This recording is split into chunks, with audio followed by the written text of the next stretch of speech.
Bismillahirrahmanirrahim. Assalamualaikum warahmatullahi wabarakatuh. Alhamdulillah hamdan katsiran thayyiban barakan fi kama yuhibbu rabbuna wa yardah. Asyhadu an la ilaha illallah wahdahu la syarika lah wa asyhadu anna Muhammadan abduhu wa rasuluh. Allahumma salli wa sallim ala abdika wa rasulika Sayyidina wa Nabiyyina Muhammadin wa ala alihi wa sahbihi ajma'in. Qala Allah Ta'ala, ya ayyuhalladzina amanu taqullaha haqqa tuqatih wa la tamutunna illa wa antum muslimun. Amma ba'd. Alhamdulillah, pada pertemuan terdahulu kita sudah menjelaskan muqaddimah pendahuluan yang disebutkan oleh Al-Hafidz Ahmad bin Ali bin Hajar Al-Asqalani rahimahullah dalam Bulughul Maram. Sudah kita bacakan juga terkait dengan istilah-istilah ya yang digunakan oleh Al-Hafidz Ibnu Hajar dalam kitab Bulughul Maram ini. Sekarang kita masuk ke pembahasan inti, yaitu pembahasan Kitabul Jami' dari Bulughul Maram. Qala rahimahullah, Kitabul Jami'. Kitab Al-Jami'. Ya, istilah al-jami' di kalangan ulama muhaddisin itu biasanya merujuk kepada banyak perkara sesuai dengan maknanya. Jami' artinya yang menghimpun. Buku-buku hadis di kalangan mutaqaddimin itu ada beberapa genre, ada beberapa jenis karya tulis. Ya, misalnya ada namanya kitab musnad. Jadi kitab musnad itu seperti musnad Imam Ahmad, musnad Abu Ya'la, ya musnad Abi Dawud At-Tayalisi. Itu mereka menyusun hadis-hadisnya per sahabat, nama sahabat. Jadi misalnya mulai dari hadisnya Abu Bakar As-Siddiq, dibawakan semua hadis-hadisnya Abu Bakar As-Siddiq, mau dalam bab thaharah, dalam bab sholat, dalam bab apapun campur. Yang penting semua hadisnya Abu Bakar. Setelah itu pindah ke Musnad Umar dan seterusnya. Ya, itu namanya kitab musnad. Ada juga kitab namanya Kitabus Sunan, seperti Sunan Abi Dawud, At-Tirmidzi, Sunan Nasa'i, Sunan Ibnu Majah, Sunan Sa'id bin Mansur, banyak Sunan Ad-Darimi. Ini sunan, hadisnya itu disusun berdasarkan bab fikih. Berdasarkan bab fikih, mulai dari kitab Thaharah sampai akhir kitab fikih. Tergantung penulisnya akhirnya menutup pakai kitab apa. Ya, tapi hadis-hadisnya terkait dengan hadis-hadis hukum saja. Ya, hadis-hadis hukum saja. Nah, tidak ada misalnya kayak kitab tafsir, nggak ada ya, terkait dengan hukum tentang manaqibus sahabat, tentang keutamaan sahabat, tidak ada. Kitab tauhid, kitab iman, tidak ada, nggak disinggung soal itu. Langsung masuk ke bab thaharah. Ya, seperti Sunan Abi Dawud, Nasa'i, Ibnu Majah. Kemudian ada namanya Kitabul Jami'. Nah, Kitabul Jami' ini seperti Jami' Al-Bukhari, ya Sahih Bukhari namanya Al-Jami'. Jenis kitabnya Al-Jami'. Sahih Muslim, kemudian juga At-Tirmidzi. At-Tirmidzi itu dikatakan Jami' At-Tirmidzi. Iya. Nah, Al-Jami' ini dia kitab hadis yang paling luas, tidak hanya mencakup hadis-hadis dalam fikih, dalam bab fikih, tapi ada kitabul ilminya, kitabul imannya, bahas tentang iman, tentang tauhid, tentang tafsir, tentang keutamaan sahabat dan seterusnya. Nah, itu asal istilah jami' di kalangan muhaddisin. Jadi kitab yang isi hadis-hadisnya itu lebih banyak pembahasannya. Nah, di sini Ibnu Hajar rahimahullah memberi judul Kitabul Jami' setelah sebelumnya beliau membawakan hadis-hadis hukum dari bab thaharah sampai akhir pembahasan tentang jihad. Ya, ini urutan hadis dalam Bulughul Maram dari kitab thaharah sampai Kitabul Jihad yang paling terakhir. Beliau menutup dengan Kitabul Jami' untuk mengisyaratkan bahwa berikutnya saya akan membawakan hadis-hadis dalam berbagai topik. Dalam berbagai pembahasan ya yang tidak berhubungan dengan apa? Tidak berhubungan dengan ahkam, hukum-hukum fikih yang telah berlalu. Di mana Kitabul Jami' ini Imam atau Al-Hafidz Ibnu Hajar Al-Asqalani rahimahullah, beliau bagi menjadi 6 bab. Ada 6 bab yang beliau akan bahas dalam Kitabul Jami' ini. Yang pertama babul adab, bab tentang adab-adab. Yang kedua, babul birri wassilah, bab tentang perbuatan baik dan menyambung silaturahmi. Yang ketiga, babuz zuhud wal wara', bab tentang zuhud dan sikap berhati-hati. Yang keempat, babu at-tarhib min masawi'il akhlaq, bab tarhib, ancaman dari sifat-sifat tercela. Yang kelima, babut targhib fi makarimil akhlaq, bab tentang motivasi untuk memiliki akhlak-akhlak yang terpuji. Dan yang terakhir, bab yang keenam, babul zikri wa doa, bab seputar zikir-zikir dan doa-doa. Kita sudah sebutkan sebelumnya bahwa babul kitabul jami' yang Bulughul Maram ditutup ya sebagai peringatan ataupun nasihat bahwa siapa saja yang mempelajari fikih, endingnya tetap mengarah ke penyucian hati. Ya. Ilmu apapun yang dipelajari oleh seorang, semuanya harus bermuara pada akhlaknya, pada adabnya, pada hubungannya dengan sama manusia, dengan zikirnya, dengan doanya. Maka tidak peduli seorang mempelajari ilmu sebanyak apapun, kalau zikir dan doanya minim, tidak ada gunanya ilmunya, minim ilmunya.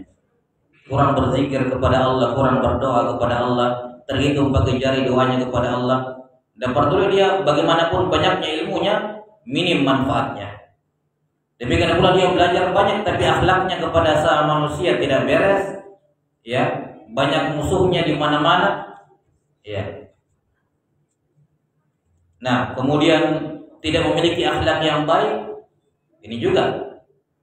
Dan seterusnya. Maka Kitabul Jami' ini sangat penting menjadi bahan evaluasi dan sekaligus tolak ukur apakah ilmu yang dipelajari dalam fikih bermanfaat atau tidak. Bermanfaat atau tidak? Karena orang kalau belajar fikih dengan cara yang benar, itu akan mengantarkan kepada sifat-sifat yang mulia ini. Mengantarkan kepada sifat-sifat yang mulia ini. Nah, wallahu ta'ala alam bisawab. Ini 6 bab ya, 6 pembahasan saya ulangi yang akan dibahas dalam babul kitabul jami'. Yang pertama babul adab, yang kedua bab albir wassilah, kebaikan dan menyambung silaturahmi. Yang ketiga babuz zuhud wal wara', bab tentang sifat zuhud terhadap dunia dan sifat berhati-hati. Yang keempat bab at-tahib min masawil akhlaq, ya, ancaman dari sifat-sifat buruk. Yang kelima at-targhib fi makarimil akhlaq, motivasi untuk memiliki akhlak yang terpuji. Dan yang terakhir bab zikri wa doa, seputar zikir-zikir dan doa. Iya. Kita mulai masuk ke bab yang pertama. Qala rahimahullah babul adab. Bab adab. Ini bab yang pertama dari 6 bab yang akan beliau bahas di sini. Apa itu al-adab?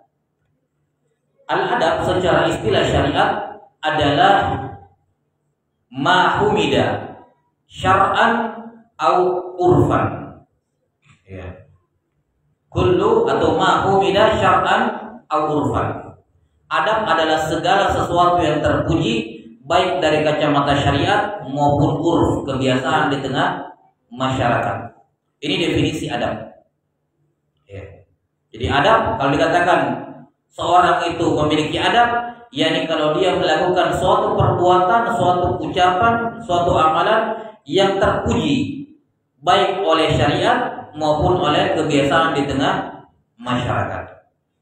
Karena itulah adab ini sudah ada basic-basicnya sebelum Islam datang. Islam datang bukan membawa adab dari awal, yang sebelum Islam datang belum ada adab, enggak. Sebelum Islam datang sudah ada adab. Karena itulah salah satu referensi cara mengetahui itu adab atau bukan adalah urf, kebiasaan di tengah masyarakat. Iya. Nabi SAW bersabda, innama bu'ithtu liutammima makarimal akhlaq. Saya diutus untuk menyempurnakan. Kalimat menyempurnakan berarti sudah ada sebelumnya itu akhlak tercela. Akhlak terpuji, akhlak mulia sudah ada sebelum beliau diutus. Beliau datang tinggal menyempurnakannya. Ya, makanya beberapa ajaran-ajaran dalam Islam itu fondasinya apa? Kebiasaan baik di tengah suku Quraisy, ya kan? Sudah pernah kita sebutkan sebagiannya. Bangsa Arab itu kaum yang paling dermawan sampai zaman sekarang. Orang Arab tak tahu terkenal, biar orang tidak dikenal datang berkunjung, datang dipanggil ke rumah makan, tidak tahu siapa nama, mungkin nanti mau pulang baru tanya siapa namanya. Karena ini memang sudah bawaan dari dulu. Ya, akhlak-akhlak seperti ini sudah ada. Islam datang tinggal menyempurnakannya. Karena itulah para ulama mengatakan referensi sumber adab itu ada dua. Yang pertama syariat, yang kedua kebiasaan di tengah masyarakat. Lihat, syariat dan kebiasaan di tengah masyarakat. Kalau sesuatu itu baik di mata syariat, maka itu adalah adab. Itu adalah adab. Kalau sesuatu itu baik di tengah masyarakat dan tidak melanggar syariat, maka itu juga adab. Apalagi kalau sesuai dengan syariat dan adab kebiasaan di tengah masyarakat. Karena itulah bukan syarat adab itu harus ada dalilnya, tidak perlu. Tidak perlu setiap kebiasaan di tengah masyarakat apa dalilnya, apa dalilnya, tidak perlu. Karena masalah adab itu apa? Intinya yang penting syariat tidak larang. Selama syariat tidak larang, walaupun tidak ada dalilnya, laksanakan, tidak ada masalah. Karena hukum asal dalam perkara dunia apa? Al-aslu fil umuri dunyawiyah al-ibahah, kan begitu. Hukum asal perkara-perkara dunia boleh sampai ada dalil yang melarang. Maka perkara adab yang penting tidak ada larangannya, laksanakan. Ketika itu dianggap baik di tengah masyarakat dan tidak ada larangan syariat yang dilanggar, maka itu adalah kebaikan. Ya, Allah Subhanahu wa taala berfirman memerintahkan Nabi Muhammad SAW, wa'mur bil 'urf. Wahai Muhammad, perintahkanlah umatmu dengan urf. Apa itu urf? Kebiasaan baik di tengah masyarakat. Maka Allah menyuruh Nabi Muhammad SAW untuk mengamalkan apa? Memerintahkan umatnya untuk mengikuti kebiasaan baik di tengah masyarakat. Makanya seperti yang sudah pernah disebutkan, pernikahan yang ada dalam Islam itu bukan dibuat oleh Islam pertama kali. Itu kebiasaan pernikahan di zaman kaum musyrikin, bangsa Quraisy sudah ada. Nikah yang kita tahu sekarang dalam Islam itu basicnya dari apa? Kaum musyrikin, sudah ada dilaksanakan. Bukan Islam yang buat gitu. Bukan Nabi Muhammad SAW datang bikin cara nikah baru, aturannya begini-begini. Bukan, sudah ada. Seperti yang dikatakan oleh Aisyah radhiyallahu taala anha. Ya, maka apapun yang berkembang di tengah masyarakat berupa kebiasaan di negara kita, ya, di negara kita ada kebiasaan misalnya mau nikah ada uang panai, ada erang-erangnya, terus ada sekufu, kalau begini laki-lakinya, begini juga calon perempuannya dan seterusnya, dan dengan tingkatan-tingkatannya. Ini adab-adab semacam ini selama tidak melanggar syariat tidak bermasalah. Karena apa? Karena ini uruf, dianggap baik di tengah masyarakat. Ya, dan seterusnya. Ya wallahu taala alam bisawab. Maka definisi adab adalah ya kullu atau ma humida syar'an aw urfan. Semua hal yang terpuji baik dari kacamata syariat maupun kacamata apa? Ya, di tengah masyarakat, pandangan masyarakat. Maka pandangan masyarakat itu punya nilai dalam Islam selama dia tidak bertentangan dengan ajaran Islam. Jadi menunjukkan kepada kita bahwasanya harus seorang muslim itu untuk memperhatikan kondisi lingkungannya, kondisi masyarakatnya, menyesuaikan dengan keadaan tempat di mana dia berada. Ya, nah, sebagaimana disebutkan oleh Nabi SAW, perumpamaan seorang muslim adalah seperti lebah, ya kan? Dalam hadis yang sahih, di mana dia hinggap tidak akan merusak apa? Tangkainya, dahan dari pohon. Ya, maka muslim dimanapun dia datang, ya, dimanapun dia datang, istilahnya orang di mana langit dipijak, bumi dipijak, begitu langit diinjung. Datang ke sebuah tempat di mana dia bukan berasal dari situ, di situ ada adat kebiasaan, ya, tidak boleh seenaknya kemudian dia mengatakan ini semua melanggar agama dan seterusnya. Hanya gara-gara tidak ada keterangan dari Quran dan hadis. Jelas sampai sini. Patokannya adalah selama tidak dilarang maka itu boleh. Beda kalau ibadah tunggu disuruh dulu baru kerjakan. Kalau tidak ada tidak boleh kerjakan. Jadi jangan dicampur adukan. Ya, salah satu perkara yang membuat kehidupan sebagian orang itu sempit ketika semua harus pakai dalil. Walaupun perkara dunia. Ya, semua harus ada dalil walaupun perkara dunia. Bagaimana tidak sempit? Ya kan? Sementara dalil-dalil terbatas jumlahnya. Makanya kaidah yang ma'ruf dalam masalah ini bahwa al-aslu fil ibadat al-mana', hukum asal ibadah tidak boleh dikerjakan sampai ada dalil yang menyuruh, kan begitu. Dan hukum asal adat, kebiasaan di tengah masyarakat, hukumnya mubah sampai ada dalil-dalil yang melarang. Ya, wallahu a'lam bissawab. Ini terkait dengan definisi al-adab. Nah, karena itulah perhatikan, al-adab itu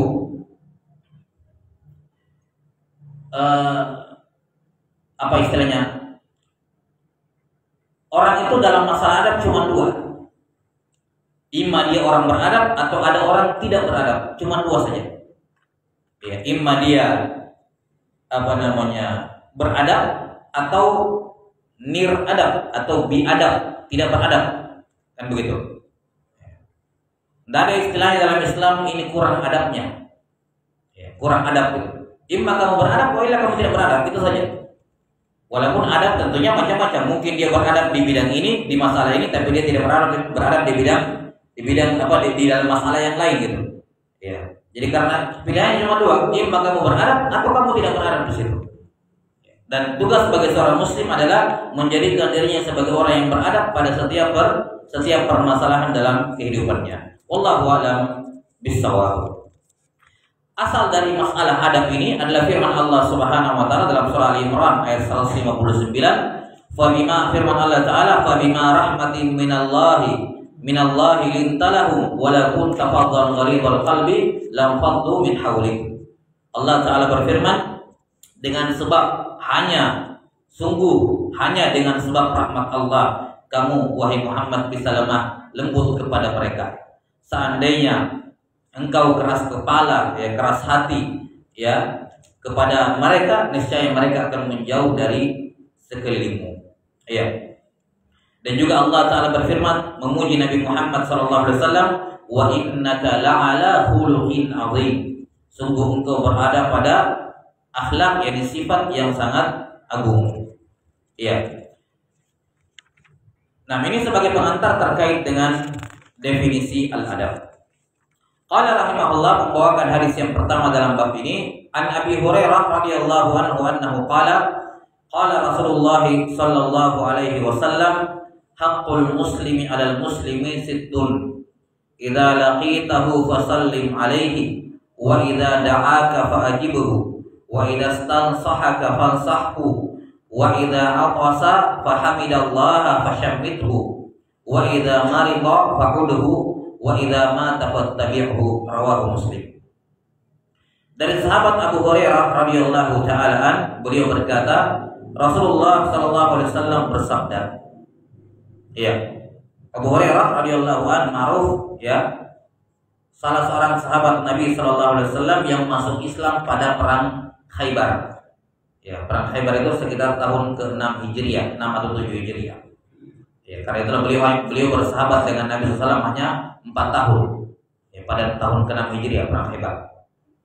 Nah, 4 tahun, tapi bersama dengan itu beliau adalah sahabat yang paling banyak meriwayatkan hadis dari Nabi SAW. Kenapa? Karena kuatnya hafalan beliau, dan beliau tidak pernah melupakan hadis yang pernah beliau dengar dari Nabi SAW. Di mana beliau tidak hanya menghafal hadis yang beliau dengar langsung dari Nabi SAW, tapi juga beliau banyak mendengar hadis dari sahabat-sahabat yang sudah senior, yang lebih dahulu masuk Islam. Dia dengarkan dari sahabat, ya, dan dia hafalkan itu sebagai sabda Nabi Sallallahu Alaihi Wasallam. Hadis yang beliau meriwayatkan sekitar 5.000-an hadis, ya, 5.000-an hadis.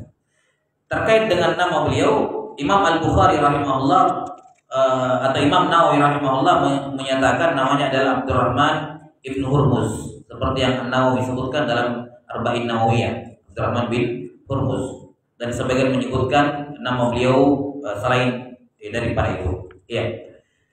Diperselisihkan ya terkait siapa namanya Abu Hurairah. Ada sekitar 40 pendapat di kalangan ulama siapa sebenarnya namanya Abu Hurairah. Iya. Kata beliau, qala Rasulullah sallallahu alaihi wasallam. Rasulullah SAW bersabda, hak muslim atas muslim yang lain ada 6. Hak muslim atas muslim yang lain ada 6. Istilah hak dalam Islam itu bermakna sesuatu yang sangat ditekankan. Itu asal makna hak. Kalau dikatakan hak atau dikatakan wajib, maka itu maknanya sesuatu yang sangat ditekankan. Ya. Adapun dalam istilah dalam hukum syariat bisa jadi hukumnya wajib, bisa jadi hukumnya sunnah. Tapi yang jelas ketika dikatakan hakun itu berarti sesuatu perkara yang sangat ditekankan. Kalau bukan wajib hukumnya, ya sangat disunnahkan. Kata beliau, hak seorang muslim dari muslim yang lain ada 6. Ini menunjukkan bahwa masalah ini hanya terkait dengan hak sesama muslim. Muslim satu dengan muslim yang lainnya. Walaupun tidak menutup kemungkinan sebagian dari perkara ini ada yang sifatnya juga disyariatkan walaupun kepada selain muslim. Seperti menjenguk orang sakit, akan diterangkan nanti. Boleh menjenguk orang kafir yang sakit, tidak ada masalah. Bahkan mentakziah kepada keluarganya, ya, memberikan penguatan mental kepada orang yang kafir yang kena musibah, itu hal yang dibolehkan. Tidak ada masalah. Jadi ketika dikatakan hak muslim atas muslim yang lain, yakni asalnya 6 perkara ini berlaku antara sama muslim, walaupun tidak menutup kemungkinan berdasarkan hadis yang lain ada sebagian dari ini bisa dilakukan kepada orang selain Islam, selain muslim. Kemudian penyebutan 6 di sini tentu saja bukan pembatasan, ya. Karena hak muslim dari muslim yang lain itu banyak, bukan cuma 6. Cuma di sini beliau sebutkan bisa jadi berdasarkan situasi dan kondisi ketika itu, bisa jadi beliau ingin menekankan 6 perkara ini. Banyak faktor. Sama ketika beliau mengatakan tanda munafik ada 3, di hadis yang lain tanda munafik ada 4. Ini tidak bertentangan. Situasi dan kondisinya yang membedakan beliau mengucapkan seperti itu. Jelas ya? Jadi ketika beliau mengatakan hak muslim atas muslim yang lain ada 6, tidak menunjukkan tidak ada hak yang lain. Masih banyak hak muslim dari muslim yang lain. Cuma 6 ini beliau tekankan gitu, di situasi dan kondisi ketika beliau sabdakan hadis ini. Iya. Kata Nabi SAW, hak seorang muslim dari muslim yang lain ada 6. Dalam riwayat lain ditanya, "Ma hiya ya Rasulullah?" Apa 6 perkara itu wahai Rasulullah? Ini salah satu dalil atau cara dalam pendidikan, yaitu mengajukan pertanyaan kepada siswa untuk mengetahui sejauh mana pemahaman mereka. Ya, maka lihat, Islam ini agama yang sangat lengkap mengajarkan tentang teknis-teknis cara mendidik, termasuk dalam masalah ini. Ini salah satu dalil yang menunjukkan dalilnya semua jenis ujian, tes, latihan, ulangan, apapun namanya. Dalam Islam banyak sekali Nabi SAW bertanya kepada para sahabat untuk menguji pemahaman. Ya, dan banyak sekali hadis tentang ini. Maka para sahabat mengatakan, "Ya Rasulullah, apa 6 hak itu?" Maka beliau menjawab, yang pertama, "Idza laqitahu fasallim alaihi." Kalau engkau berjumpa dengan sesama muslim, maka ucapkan salam kepadanya. Ini hak yang pertama, mengucapkan salam kepada muslim yang lain. Kapan? Ketika bertemu. Yang kedua, "Wa idza da'aka fa'ajibuhu." Kalau dia mengajakmu, mengundangmu, maka penuhi undangannya. Yang kedua. Yang ketiga, "Wa idza stansahaka fansahu." Kalau dia minta nasihat kepadamu, ya, dan kamu mampu tentunya, ya, dan kamu mampu memberikan nasihat, maka kamu harus memberikan nasihat kepadanya. Yang keempat, "Wa idza atasa fahamidallaha fashammithu." Kalau dia bersin kemudian membaca alhamdulillah, maka kamu jawab dia, ya rahmatullah. Yang kelima, "Wa idza marida fa'udhu." Kalau dia sakit, jenguk dia. Dan yang terakhir, yang keenam, "Wa idza mata fattabi'uhu." Kalau dia meninggal, iringi jenazahnya ke kuburan. Ya, ini 6 hak yang disebutkan dalam hadis ini. Yang pertama terkait dengan salam. Kalau kamu berjumpa dengannya, ucapkan salam kepadanya. Kalimat berjumpa di sini, ya, kalau di zaman dahulu tentu saja perjumpaan fisik dengan fisik langsung. Kalau di zaman sekarang ada namanya perjumpaan online, live, langsung ketemu, kan begitu. Maka di sini juga disunnahkan mengucapkan salam ketika bertemu. Jelas ya? Mengucapkan salam ketika ketemu, ketika telepon sama. Jelas ya? Yang mungkin muncul masalah sekarang, bagaimana kalau chat? Apakah seorang ketika chat dianggap perjumpaan secara langsung atau tidak. Makanya kadang dibahas di kadang teman-teman itu, kalau chat mulai assalamualaikum atau bismillah, kan begitu. Sebagian mengatakan assalamualaikum karena ini perjumpaan juga, sama kalau telepon atau video call misalnya. Sebagian mengatakan bismillah karena ini hitungannya surat, dan surat itu sunnahnya dimulai dengan basmalah sebagaimana suratnya Nabi SAW.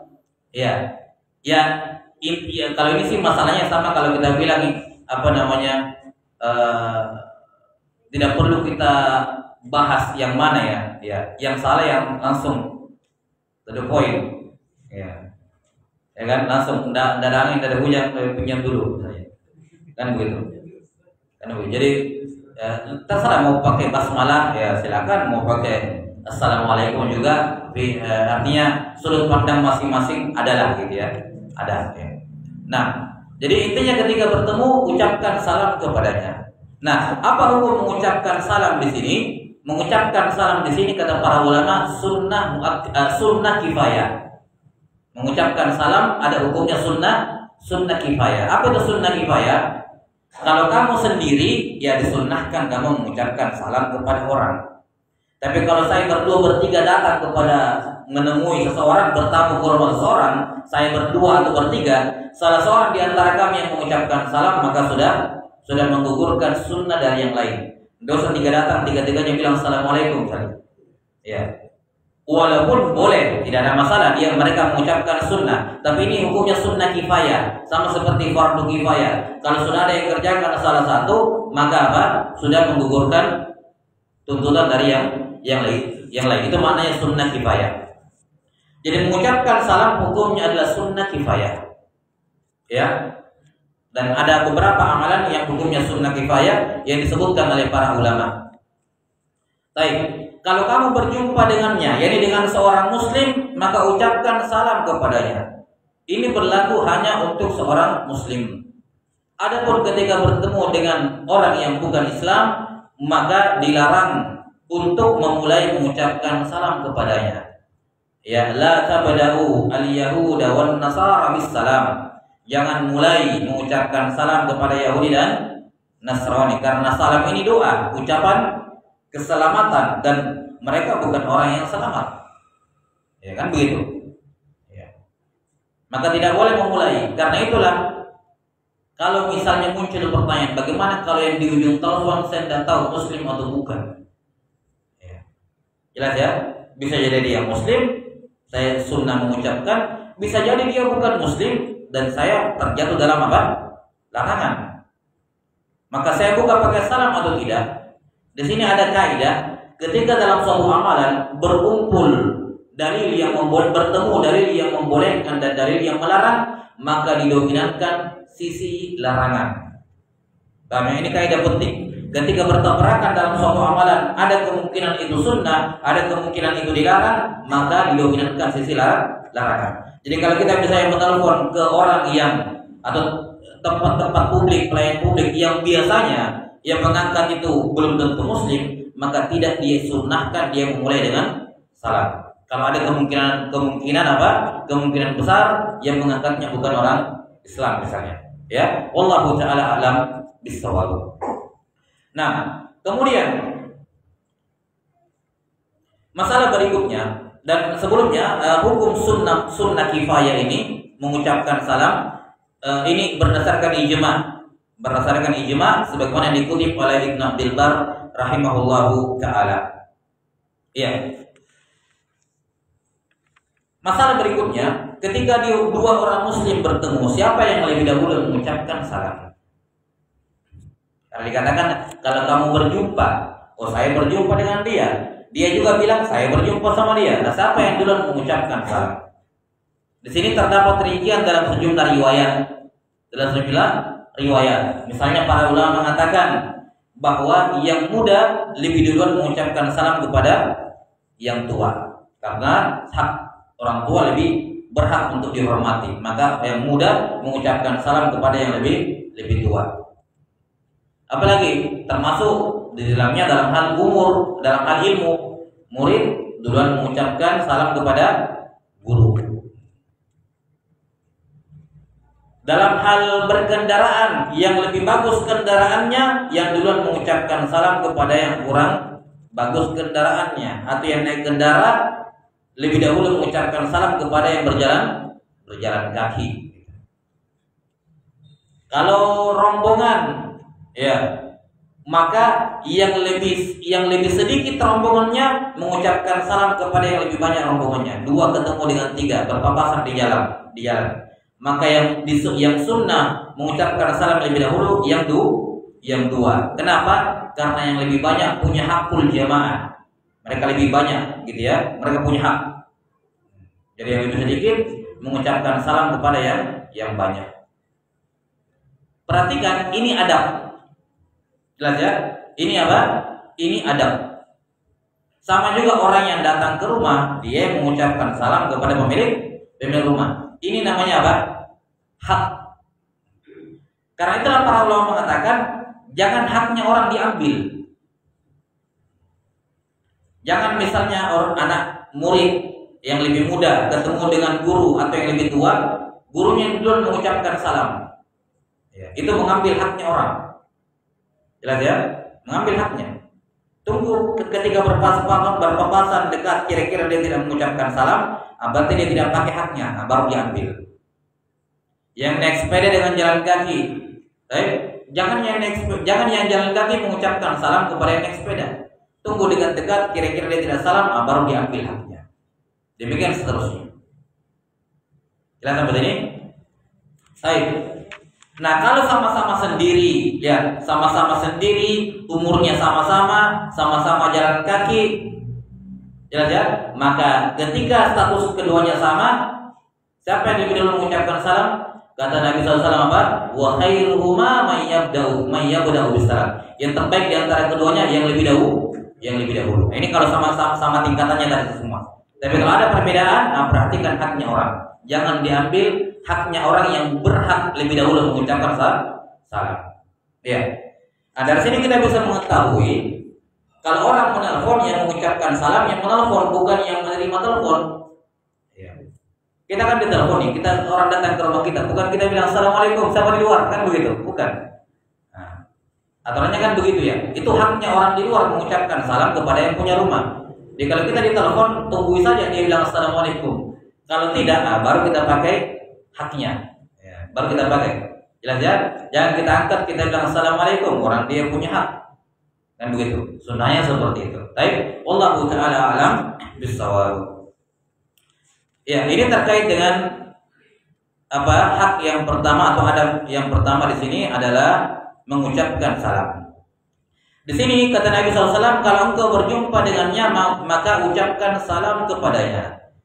Nah, ini hukum mengucapkan salam. Bagaimana hukum menjawab salam? Kata para ulama, menjawab salam hukumnya fardu kifayah, wajib kifayah. Mengucapkannya sunnah dan menjawabnya wajib. Wajibnya juga wajib kifayah. Kalau saya sendiri yang diucapkan salam, maka saya wajib menjawab. Wajib menjawab. Tapi kalau saya duduk bertiga, datang orang mengucapkan salam kepada kami, maka salah seorang di antara kami yang menjawab, maka sudah gugur kewajiban dari yang lain. Ini wajib kifayah. Iya.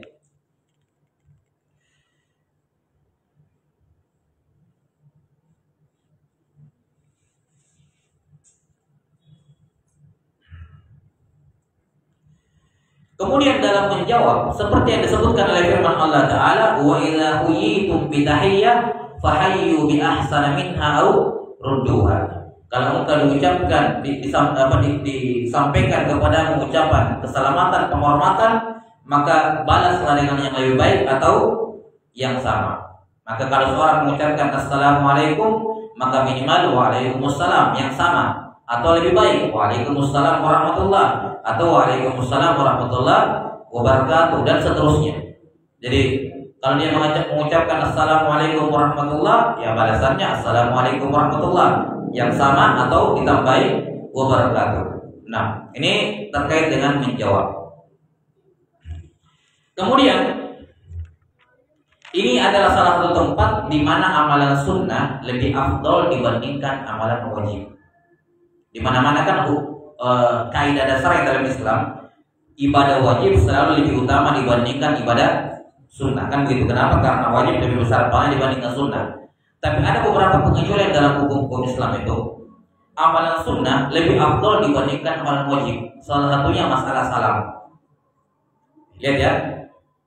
Mengucapkan salam apa hukumnya? Sunnah. Menjawabnya wajib. Yang mana lebih utama? Yang lebih dahulu mengucapkan salam atau yang menjawab? Yang lebih dahulu mengucapkan salam lebih utama. Ya kan begitu. Maka di sini pahala mengamalkan sunnah, yaitu memulai salam, lebih besar dibandingkan amalan yang wajib, yaitu apa? Menjawab salam. Ini salah satu amalan di mana salah satu tempat, seingat saya ada 6 amalan seperti ini, ya, di mana amalan sunnah lebih tinggi pahalanya dibandingkan amalan wajib. Ini salah satunya, yaitu mengucapkan salam lebih afdal dibandingkan menjawabnya. Ya, yakni memulai mengucapkan salam. Wallahu a'lam bissawab. Kemudian terkait dengan makna assalamualaikum. Di sini ada 2 penafsiran di kalangan ulama. Apa makna assalamualaikum? Supaya ketika diucapkan orang tahu apa maknanya, dihadirkan maknanya dalam hatinya. Bahwa ini adalah salah satu doa yang sangat penting dalam Islam. Makna yang pertama, assalam adalah nama Allah.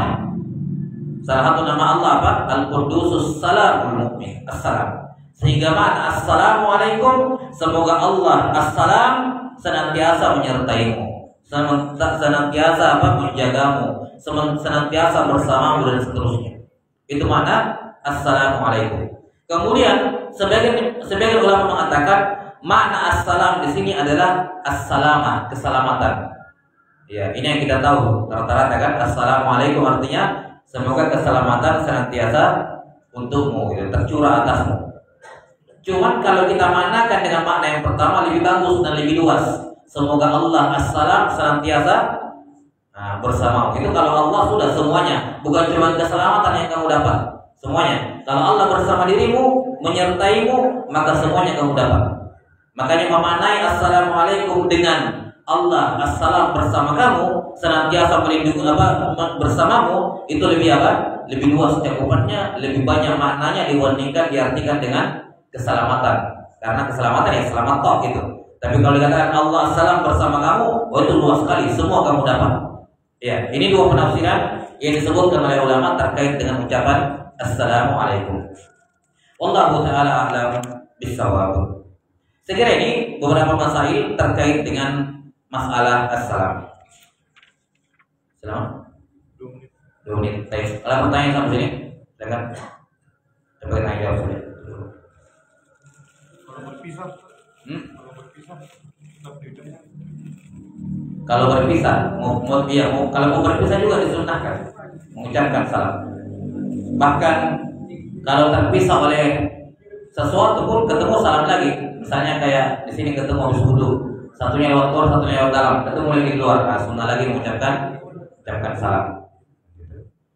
Dan ini menunjukkan kepada kita bahwa salam itu 1 kali ketemu. Ya, kalau sudah 1 kali salam ketemu, nanti salam lagi kalau mau pisah atau ketemu lagi. Makanya tadi kalau sudah ketemu, sudah salam-salaman di sini misalnya, saya bawakan materi tidak perlu lagi mengucapkan assalamualaikum karena sudah salam tadi. Kita kan tidak bisa tadi. Kecuali memang ada beberapa orang yang saya belum ucapkan salam tadi, saya ucapkan salam secara umum gitu, tidak masalah. Ya, betul. Terkait dengan yang kayak adat itu biasanya di kampung kalau orang bernikah masih bernikah, ada kayak dua masih diberi pertawar bahasa itu, apa itu termasuk adat atau melanggar? Imam Pak. Sudah nikah